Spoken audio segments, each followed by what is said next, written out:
Welcome back to the best After Effects tutorial channel on YouTube. Today I will show you a really simple but super effective trick, and that's how to make this amazing looking particle logo animation without any plugins, basically just one or two super simple effects. And you can apply this effect on logos, on motion graphics, on whatever footage you have. So yeah, let's just get right into it. So let's make a new composition first of all. And I'll make it 10 seconds and hit OK. Then we have to import our logo obviously, and in that case it's good if it's an SVG or a transparent PNG file. Just like that. I will use the Mercedes logo for this example. And yeah, now we can just scale it to whatever size we like, and then we have to right click on it and pre-compose it and make sure this setting here is selected and not the upper one. And then you can just hit OK. And now we will start by applying the most important effect, which is the CC ball action effect.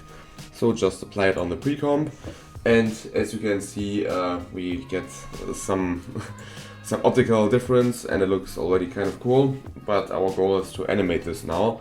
So first of all, let's adjust a few settings. Let's increase the grid spacing a bit to something like 8 maybe, and let's also decrease the ball size to something like 40, or yeah, something that you can see the gaps but not too big, just like that. But you can figure this out if you want.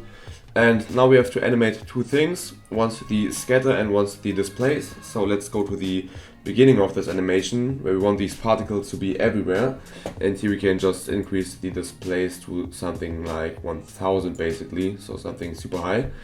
And put in a keyframe, just click so it turns blue, and then let's also bring the scatter to something like 20 at the beginning and also put in this keyframe, and then go forward like 2 or 3 seconds in the timeline and bring both down to 0 actually, just like that. And boom, now we have this super cool particle forming effect without any plugins already. In the example I also used some kind of rotation, so you can see it rotated a bit, and let's do that as well. First we can go to 3 seconds again where everything ends and put in a keyframe for the rotation at 0 degrees, and then go back to the beginning and put in something like 90 in here. That's like a small rotation. As you can see, the rotation is not good, it's the wrong axis, so let's just change the rotation axis to Z. And now we can see we get the desired animation. And we can see though that after this cool particle effect it just stands still and doesn't look organic and just not good. It doesn't look like the logo that it should look like. So we can just duplicate this pre-comp by pressing Ctrl D, and on the upper one we will just delete the ball action effect and then just keyframe the transparency. So let's go to 3 seconds, press T on the keyboard for opacity and bring it to 100, or just put in a keyframe here right where the particle thing ends, then go back a few frames and bring this to 0. So we get like, just changes. And same thing for the other layer, but now opposite. We want this to be 100 here. Put in keyframe at 100, then go forward to the end, put in a 0, so we have a nice transition. Maybe this is a bit too harsh, so maybe we can bring back this keyframe. Also doesn't look too good. But yeah, you can be a bit creative here. Whatever fits.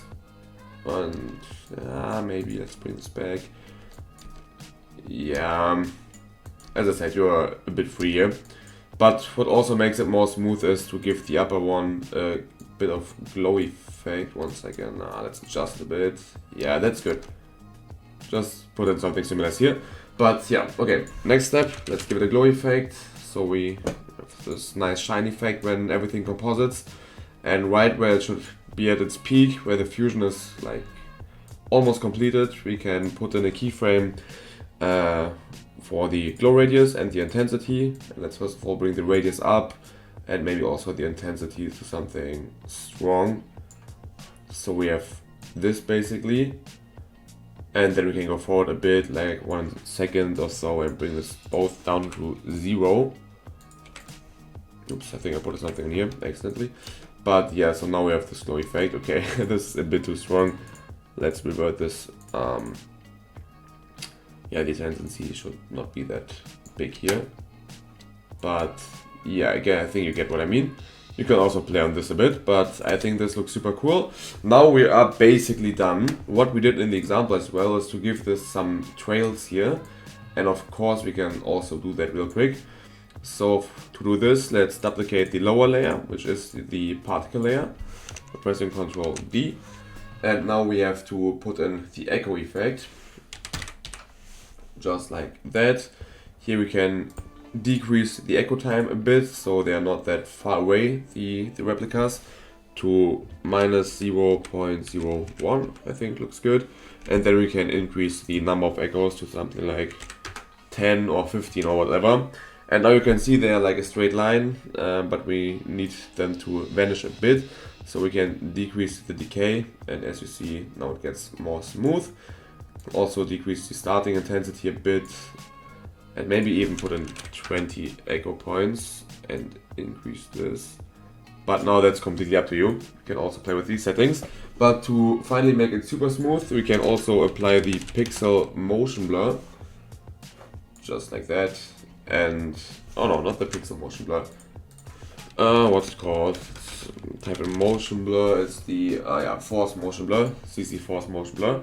And you can see now it is super smooth without further adjusting these settings already. And yeah, bad news is that this will take some more time to pre-render, but I guess we're all used to that with After Effects. So if this is finished or if it's pre-rendered, it should just look like the example.